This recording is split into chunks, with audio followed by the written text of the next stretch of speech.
Good evening, visitors. Welcome to the Australian War Memorial's last post ceremony. My name is Gerard Pratt, and joining us today from the Australian Army is Warrant Officer Class 2 Joanne Davey. Legacy supports Australian defence families through serious illness, injury or death of a loved one. We warmly welcome members of Canberra Legacy who are joining us this evening. We welcome the veterans who have served, those that are still serving and the families that support them. We acknowledge the members of RSL and Services Clubs Association, RSL Victoria and RSL Queensland who are watching the broadcast of this ceremony across Australia. During this evening's ceremony, wreaths will be laid at the base of the Pool of Reflection by visitors to the memorial. I'd invite you all now to please stand and join in singing the National Anthem.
The Australian War Memorial was the vision of Charles Bean, Australia's first World War official historian.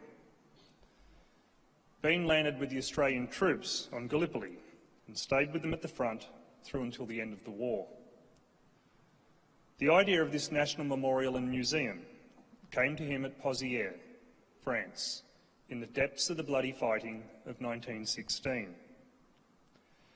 Bean's idea was that this would be a place where families and friends could mourn their loved ones buried in faraway places. It would also be a place that could help all Australians understand what these men and women had endured and what they had done for us. Bean's vision, to which we remain true, is best expressed as inscribed in the entrance to the memorial's galleries. Here is their spirit, in the heart of the land they loved, and here we guard the record which they themselves made. Tonight, we will read the story behind just one of those on the Roll of Honour, which lists the names of more than 102,000 men and women who have given their lives for us in war and operations for more than a century. But first, we present a lament, Flowers of the Forest. Wreaths of floral tributes will now be laid at the base of the Pool of Reflection.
Today we remember and pay tribute to driver William Mantle. William Thomas Mantle was born in Melbourne, Victoria, to John and Kate Mantle. He enlisted in the Australian Imperial Force in September 1914, needing his father's permission as he was under 21 at the time, although only by 2 months, and giving his occupation as horse driver.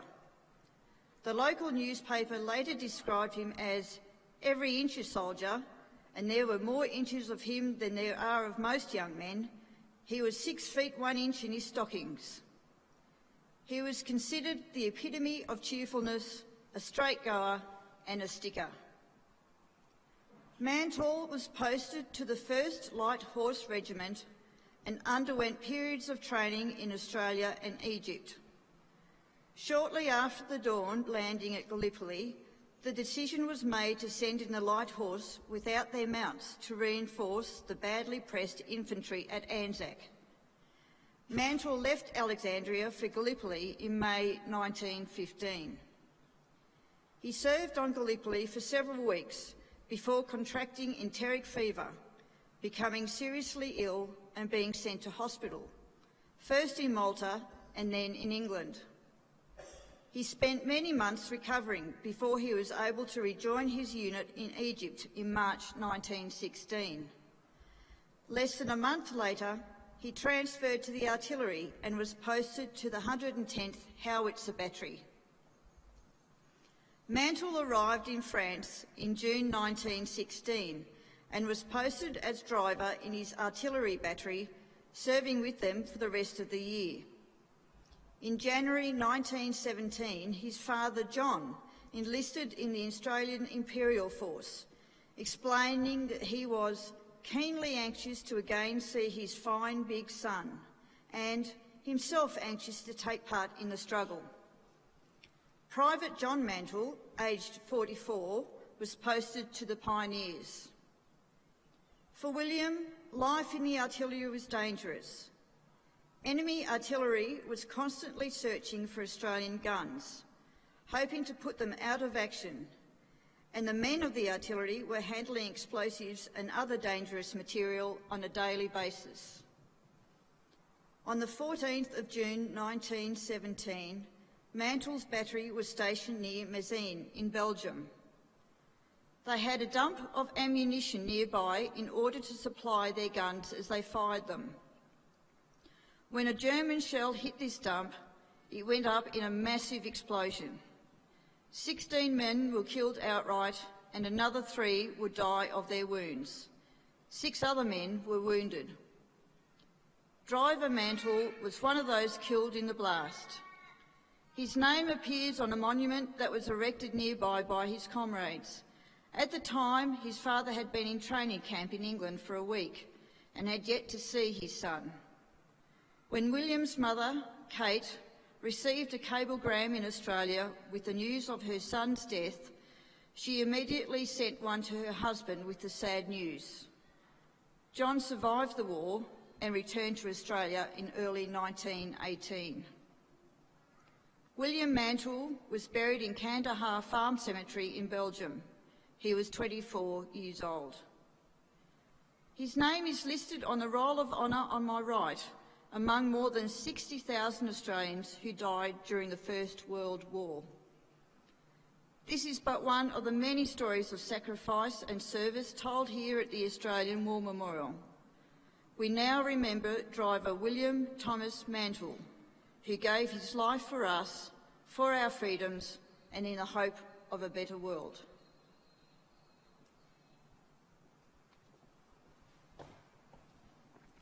Please stand for the reading of the Ode and the sounding of the last post.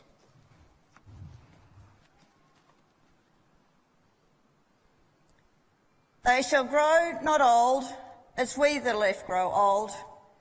Age shall not weary them, nor the years condemn. At the going down of the sun and in the morning, we will remember them. We will remember them.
lest we forget.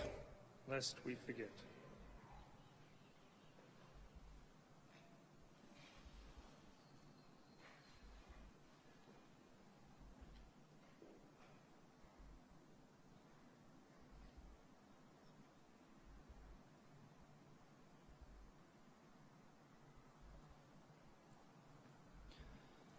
We leave you this evening with the words of the memorial's founder, Charles Bean.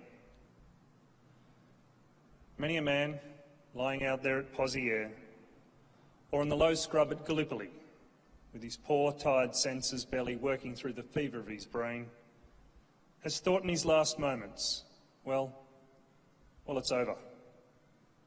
But in Australia, they will be proud of this. Ladies and gentlemen, girls and boys, that concludes the last post ceremony. We thank you all for visiting the Australian War Memorial and wish you all a very good evening. Thank you.